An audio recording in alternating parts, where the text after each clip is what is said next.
What's up, my peeps? Oh, what a night, what a night.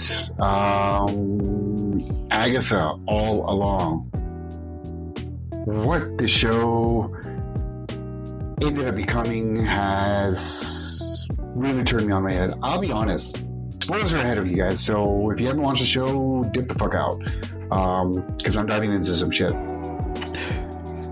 I'll be quite honest, when this show was announced, I had low expectations. I didn't really know what they could do with this character or the property. I just thought it was going to be a filler show.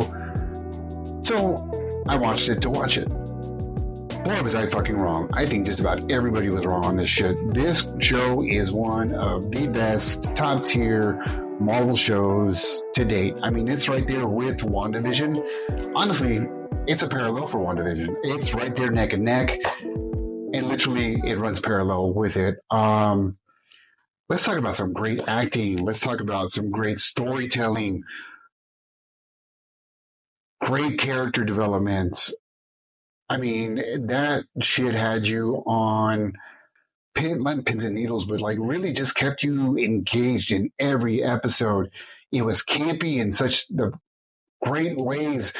The humor was on point. Catherine Hahn killed every scene, but her supporting cast, Joe Locke, my understanding is this is his first role ever. And man, they cast the perfect kid for Billy, aka Wiccan. Yes, he's Wiccan. Again, I warned you, spoilers.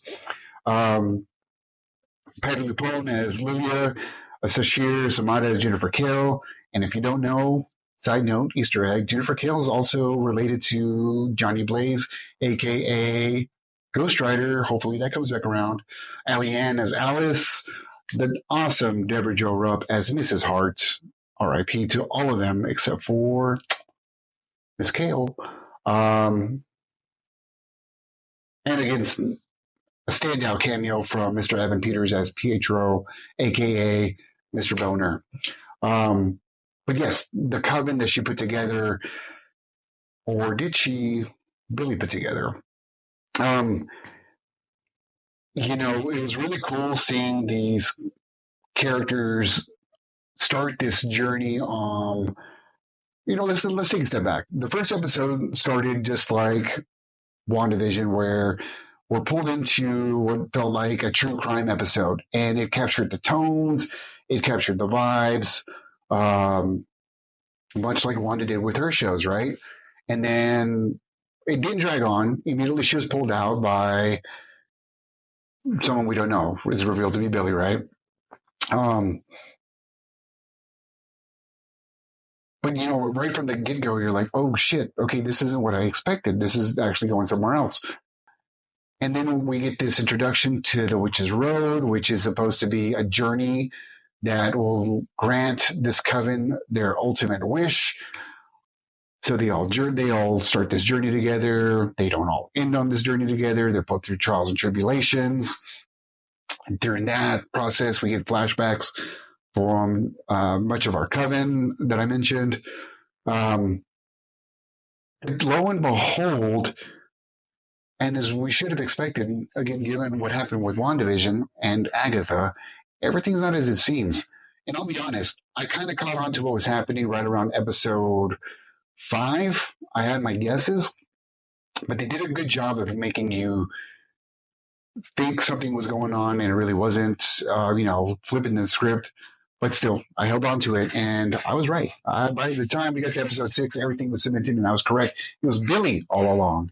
Billy had generated and created this world much more powerful than his mom. And you really get these clues up until that point, but again, it's cemented when we get a flashback regarding how Billy came to be. And you start seeing all these things in his room. And you start remembering all these things that were happening and these imagery and items, and you pair them up to what's going on the road. He created the whole fucking thing, down to all his interactions and encounters with the coven. In that flashback, we see them all. He brought them into existence. He brought them into. He made the coven happen. Like, he made all this shit happen unconsciously. Like, he just brought it together. He willed it.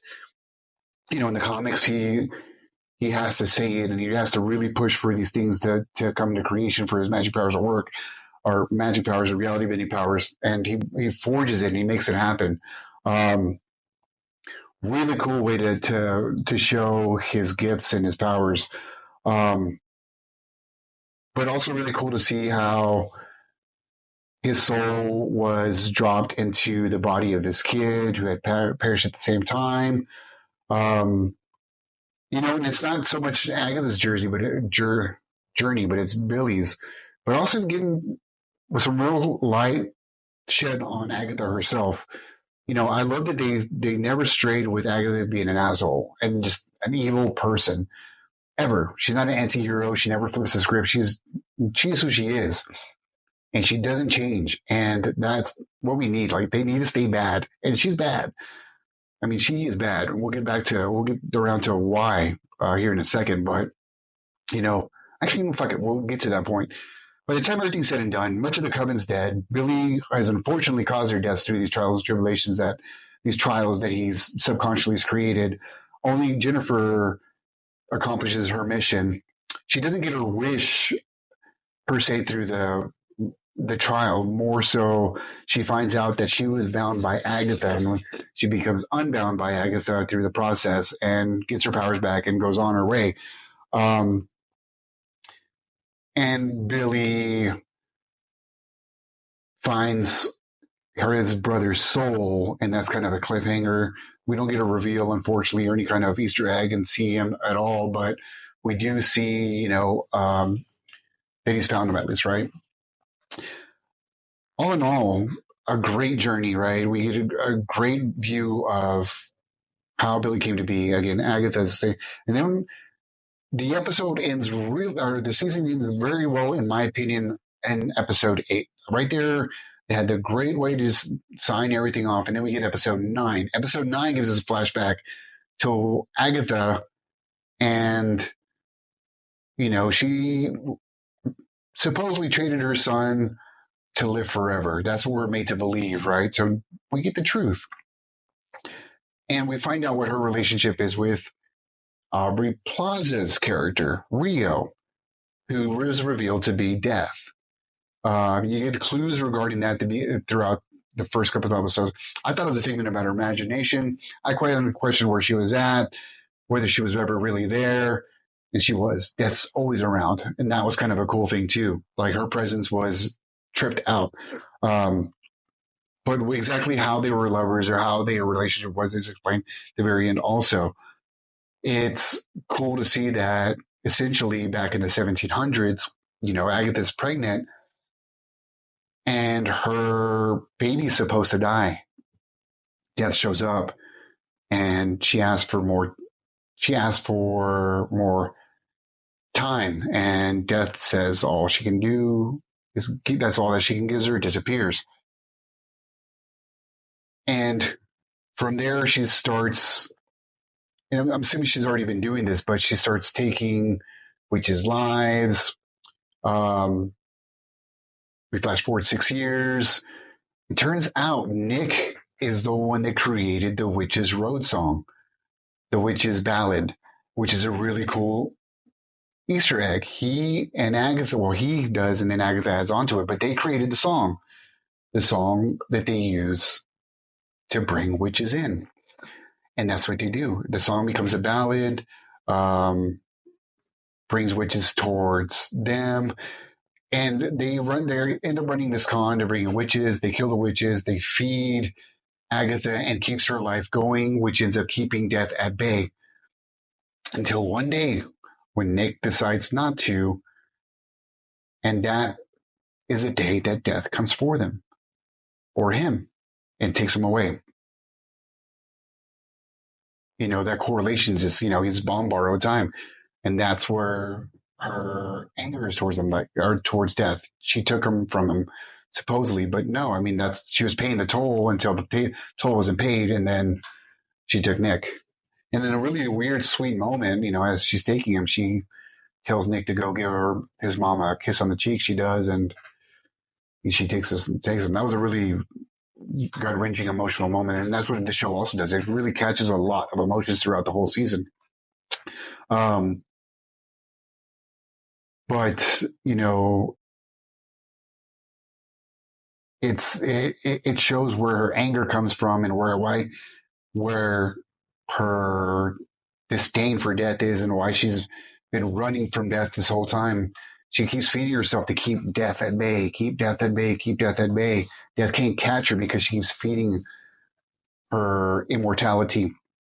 But also, that ballad becomes her siren song, and she uses it to, again, lure covens in and feed and feed and feed. There was never a fucking witch's road. Ever. There was never, that whole thing was just a con up to the moment where the coven shows up and you can see, they show it. That's why she was so shocked downstairs in the cellar when she sees the doors. It was bullshit. Those doors were never supposed to be there. They were never supposed to be there. She's utterly shocked, and that's when she realized who Billy was. That's where she's like, starts putting things together, like who this kid is, who put this together, because she knows the other ones aren't powerful enough for that. And he's the only odd man out. He's the only variable.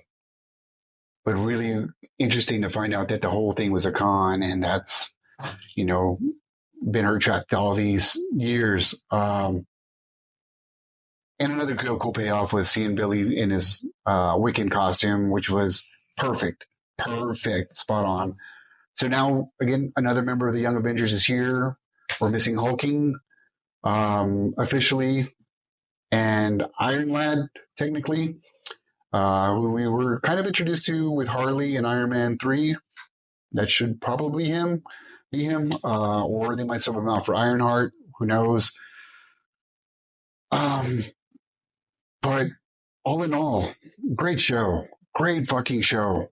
This is what happens when we put time and effort and give us a quality show versus quantity. And as I mentioned, like, I was not sold on this from the start and completely changed my views by the time I was done watching this. And I'm thankful for it. Fantastic show.